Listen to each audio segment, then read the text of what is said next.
দেশের বাইরে আমার কোনো ঠিকানা নেই, এটাই হলো আমার ঠিকানা।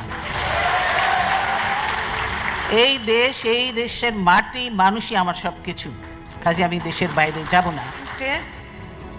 দেশের এত সমস্যা, এই কোনো সমস্যা নিয়ে আলোচনা হয় না। দেশে শুধু গাড়ি গালাজ, পার্লামেন্টে গাড়ি গালাজ, আমরা পার্লামেন্টে নেই, কোথাও নেই, কিন্তু শুধু পার্লামেন্টে খালেদা জিয়া, তারেক রহমান আর জিয়াউর রহমানকে নিয়ে চলছে, তাদের যত গালি গালাজ আমাদের ইয়ে করছে। হ্যাঁ,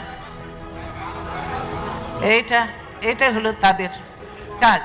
পার্লামেন্টে কোনো কিছু হয় না, কাজে এই অবৈধ পার্লামেন্টে আমরা জানি, এই অবৈধ পার্লামেন্টে যত কিছু আইনি পাশ করুক, সত্যিকারের নিয়মতান্ত্রিক নির্বাচন হয়ে জনগণের সরকার আসলে কখনোই এই আইনগুলি কার্যকর হবে না।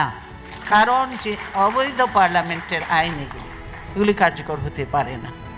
আপনারা দেখলেন যে আজকে দলীয়করণ করেছে, আমি আগে বলেছি প্রশাসন হয়েছে, পুলিশ হয়েছে, তারপরে নির্বাচন কমিশন। এই নির্বাচন কমিশন পুরো দলীয়করণ, সব দলের লোকজনকে বসেছে। কাজে এই নির্বাচন কমিশনের অধীনে কোনো নির্বাচন কি সুষ্ঠু হবে?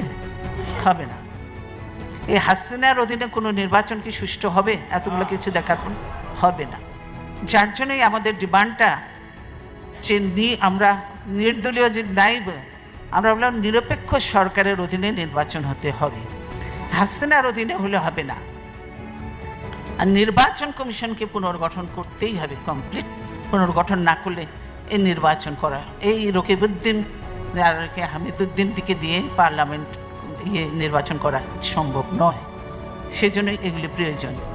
দেশ আজ গণতন্ত্রহীন অবস্থায়, যার জন্য দেশে এইসব ঘটনা ঘটছে, একের পর এক যে ঘটনা ঘটছে।